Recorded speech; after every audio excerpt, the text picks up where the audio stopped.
حضرت حذیفہ بن اسید انصاری رضی اللہ تعالی عنہ فرماتے ہیں کہ حضور تشریف لائے اور ہم کسی امر میں بات کر رہے تھے، تو حضور علیہ السلام نے ارشاد فرمایا کہ تم کس چیز کا تذکرہ کر رہے ہو؟ تو ہم نے عرض کی حضور ہم قیامت کے بارے میں ذکر کر رہے ہیں۔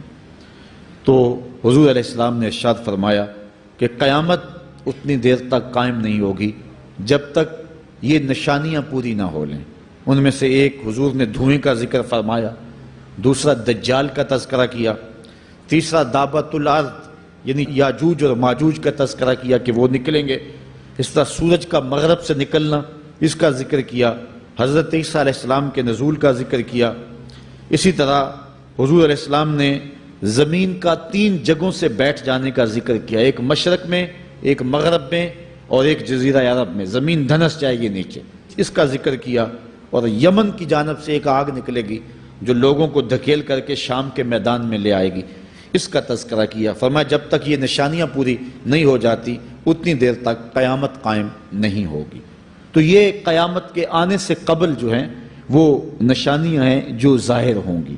اس کے علاوہ قیامت آنے سے کچھ اس سے بھی پہلے نشانیوں کا ظہور ہوگا، جس کا ذکر حضور نبی رحمت صلی اللہ علیہ وسلم نے ارشاد فرمایا۔ حدیث جبریل اس پہ بہت معروف ہے، جس کو حضرت عمر بن خطاب رضی اللہ تعالیٰ عنہ روایت کرتے ہیں۔ آقا کریم علیہ السلام کی خدمت میں کہتے ہیں ہم حاضر تھے کہ ایک شخص آیا کہ جس کے سیاہ کالے بال تھے اور سفید رنگ کا اس نے لباس پہنا ہوا تھا، اہل مدینہ سے وہ تھا نہیں، اور اس کے چہرے پر، لباس پر، بشرے پر آثار سفر بھی ظاہر نہیں تھے۔ اگر مقامی ہوتا تو ہم جانتے ہوتے، اور اگر باہر سے آیا ہوتا تو اس کے چہرے پر، لباس پر جو ہے وہ سفر کے آثار ہوتے۔ اس زمانے میں اس طرح کے سفر تو نہیں تھے آسانی اور سہولت والے، تو جو بھی سفر کر کے دور سے آتا تو اس کا چہرہ بتاتا یہ مسافر ہے۔ تو کہا مسافر لگتا نہیں تھا اور اہل مدینہ سے تھا نہیں۔ ہم پریشان تھے کہ یہ کون ہے، لیکن وہ آیا اور حضور علیہ السلام کی خدمت میں اپنے زانو بچھا کر کے بیٹھ گیا۔ فَأَسْنَدَ رُكْبَتَيْهِ إِلَىٰ رُكْبَتَيْهِ، اپنے دونوں گھٹنے اس نے حضور علیہ السلام کے گھٹنوں سے جوڑے اور حضور کی خدمت میں یوں ادب سے بیٹھ گیا۔ پھر اس نے حضور علیہ السلام سے اسلام کے بارے میں پوچھا، حضور علیہ السلام نے جواب دیا۔ پھر اس نے کہا بالکل آپ نے سچ فرمایا ہے۔ ہم حیران ہوئے، خود ہی سوال کرتا ہے اور خود ہی تصدیق کرتا ہے۔ پھر اس نے حضور سے ایمان کے بارے میں پوچھا، حضور نے کچھ ارشاد فرمایا ایمان یہ ہے، تو اس نے کہا بالکل صدقتا، آپ نے سچ کہا ہے۔ تو ہم پھر حیران ہوئے کہ خود ہی یہ سوال پوچھ رہا ہے اور خود ہی اس کی تائید کر رہا ہے۔ پھر اس نے احسان کے بارے میں پوچھا، تو حضور علیہ السلام نے اس کو جواب دیا کہ احسان یہ ہے کہ اللہ کی عبادت اس طرح کرے کہ تو اسے دیکھ رہا ہے، اور اگر یہ کیفیت نہیں ہے تو کم از کم یہ کیفیت پیدا کر لے کہ وہ تجھے دیکھ رہا ہے۔ اس نے کہا آپ نے سچ کہا۔ پھر اس کے بعد اس نے کہا مجھے اب قیامت کے بارے میں بتائیں۔ حضور علیہ السلام نے فرمایا جو ہے وہ مسئول سائل سے عالم نہیں ہے۔ تو اس نے کہا اچھا پھر مجھے قیامت کے کچھ نشانیاں بیان فرما دیں۔ تو حضور علیہ السلام نے اس شخص کو جو نشانیاں بیان فرمائیں وہ یہ تھی کہ لونڈی اپنی مالکہ کو جنم دے گی، بکریاں چرانے والے، اونٹ چرانے والے، ننگے پاؤں والے اور ننگے بدن والے تم دیکھو گے کہ عمارتیں بنانے میں ایک دوسرے سے آگے بڑھنے کی کوشش کریں گے۔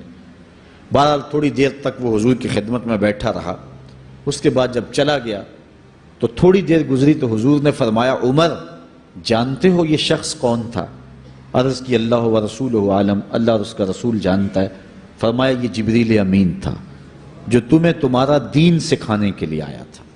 تو حضرت جبریل امین نے آ کر کے حضور سے جو 4 سوالات کیے ان میں سے ایک سوال یہ تھا قیامت کب آئے گی اور قیامت کی نشانیاں کیا ہیں؟ تو حضور نے یہ نشانیاں بیان فرمائیں کہ لونڈی اپنی مالکہ کو جنم دے گی، اور یہ نشانی اب ہمارے سامنے ہے کہ آج اولادیں اپنے جو ہے وہ ماں باپ کی آقا بنی ہوئی ہیں، بیٹی آج ماں کی حکمران بنی ہوئی ہے۔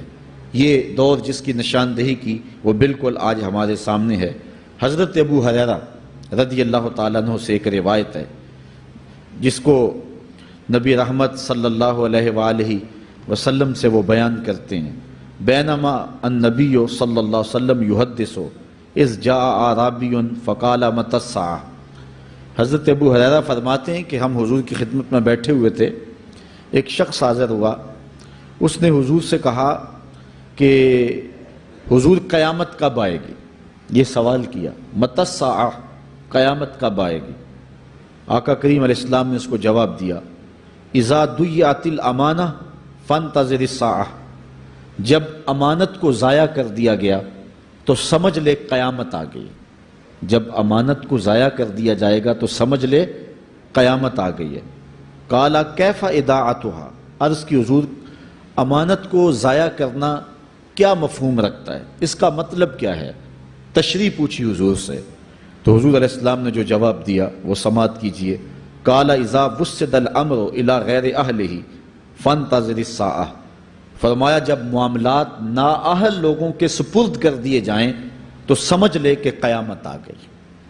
جب مسندوں کے اوپر مسندوں کے حقدار نہیں ہوں گے، جب زاغوں کے تصرف میں عقابوں کا نشیمن آ جائے گا، جب تخت و تاج کے مالک غدار، بے دین اور نااہل لوگ ہوں گے، جب تخت و تاج کی حکمرانی اور مسلح و امامت کے مسند کے اوپر بیٹھنے والے بھی نااہل ہوں گے، تو پھر سمجھ لینا کہ قیامت جو ہے وہ ظاہر ہو رہی ہے۔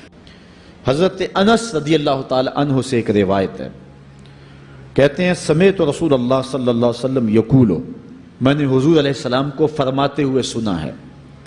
یہ حضرت انس رضی اللہ تعالیٰ عنہ وہ صحابی ہیں جنہوں نے 10 سال تک حضور کی نوکری کی ہے، اور کہتے ہیں 10 سال میں ایک بار بھی ایسا نہیں ہوا کہ حضور نے مجھے اف بھی کہا ہو۔ کہتے ہیں کبھی ایسا ہوتا کہ میرے ہاتھ سے کوئی برتن ٹوٹ جاتا، ازواج مطہرات جو ہیں وہ اس پہ ناراض ہونے لگتی تو حضور علیہ السلام روک دیتے، فرماتے اسے کچھ نہ کہو، اس برتن کی عمر ہی اتنی لکھی ہوئی تھی، یہ اتنے عرصے کے لیے ہی پیدا کیا گیا تھا۔ تو آقا کریم علیہ السلام نے جو ہے وہ ازواج مطہرات کو بھی روکا کہ وہ مجھے جھڑکے نہ۔ خدمت رسول اللہ صلی اللہ علیہ وآلہ وسلم 10 سنین، میں نے پورے 10 سال حضور کی نوکری کی ہے۔ بلکہ جب آپ کہیں گے کہ حضور کے خادم کا نام کیا ہے، سارے صحابی حضور کے خادم ہیں، لیکن نام حضرت انس رضی اللہ تعالی عنہ کا آئے گا، یہ حضور علیہ السلام کے خادم خاص ہیں، اور حضور سے بہت ساری باتیں انہوں نے سنی ہیں۔ تو ان باتوں میں سے ایک بات کہتے ہیں سمعت رسول اللہ صلی اللہ علیہ وسلم یقول، میں نے رسول کریم صلی اللہ علیہ وسلم کو کہتے ہوئے سنا، ان من اشراط الساعۃ ان یرفع العلم، قیامت کی نشانیوں میں سے ایک نشانی یہ ہے کہ علم اٹھا لیا جائے گا، جہالت پھیل جائے گی، علم اٹھا لیا جائے گا۔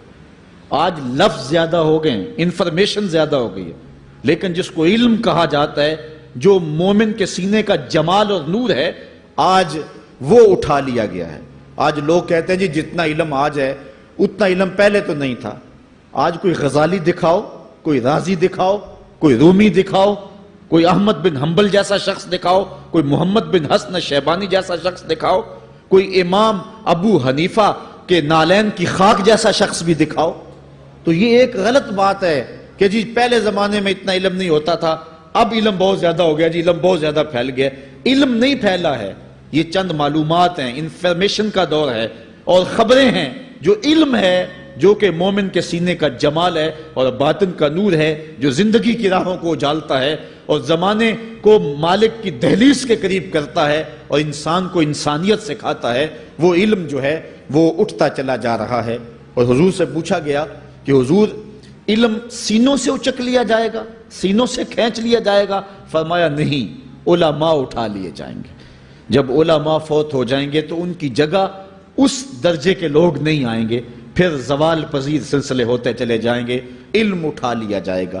جب سینے علم سے خالی ہو جائیں گے تو پھر قیامت آ جائے گی۔ اس لیے حضور علیہ السلام کا فرمان ہے، کائنات کی ہر شے علماء کی زندگی کی دعائیں مانگتی ہے، حتی الحیتان فی البحر، یہاں تک کہ سمندروں اور دریاؤں کے اندر مچھلیاں بھی علماء کی زندگی کی دعائیں مانگتی ہیں۔ انہیں پتہ ہے علماء ہیں تو کائنات معرض وجود میں آئی تو موجود رہے گی، اگر علماء نہیں ہوں گے تو کائنات جو ہے وہ بالکل قیامت کا شکار ہو جائے گی۔ تو پہلی چیز حضور نے ارشاد فرمایا ان یرفع العلم، علم اٹھا لیا جائے گا، ویکثر الجہل، اور جہالت عام ہو جائے گی۔ علم کی جگہ جو ہے وہ جہالت عام ہو جائے گی۔ آج علماء نہیں رہے ہیں، آج ہم جو ہے وہ انحصار کرنے لگے ہیں چند ٹیلی ویژن چینلوں پہ، اور اس کا نتیجہ کیا ہے کہ مختلف چینلز کے اوپر بیٹھے بہت سارے لوگ گمراہی پھیلا رہے ہیں۔ یہ ایک الگ داستان ہے، ایک الگ کہانی ہے کہ کس طرح سے علم کا گلا گھونٹا جا رہا ہے اور کس طرح جو ہے وہ لوگوں کو گمراہ کیا جا رہا ہے۔ یہ جہالت کی کثرت ہے۔ اور تیسری بات جو حضور نے ارشاد فرمائی، وَيَكْثُرَ الزِّنَا، زنا عام ہو جائے گا۔ نظر کا زنا یہ تو اس زمانے کے اندر برا رہا ہی نہیں ہے، لوگ اس میں کوئی آر ہی نہیں سمجھتے۔ کسی کی بہن اور بیٹی کو دیکھنا اور اپنی آنکھوں کو شہوات سے بھرنا، یہ بندہ محسوس ہی نہیں کرتا ہے۔ حضور علیہ السلام نے ارشاد فرمایا، من زنا زنیا بہی ولو بہی تان دارہی، جس نے زنا کیا یہ عمل اس کے گھر بھی لوٹے گا، اگرچہ وہ اپنی دیواریں اونچی اونچی کیوں نہیں کر لیتا۔ اگر آج کوئی کسی کی بہن بیٹی پر اپنی نظروں کو غلیظ کرتا ہے تو وہ یہ کیسے کہہ سکتا ہے کہ میری بہن اور میری بیٹی کسی کی گندی نظروں کا شکار نہیں ہوگی؟ یہ مقافات عمل ہے۔ گندم از گندم بروید جوز جو، از مقافات عمل غافل مشو۔ اس لیے بدکاری پھیل جائے گی، نظر کی بدکاری اور ہر طرح کی بدکاری، اور یہ اتنا برا اور کبھی کام ہے کہ اللہ تعالیٰ جل شانہ نے قرآن مجید میں اسے کھلی بے حیائی قرار دیا ہے۔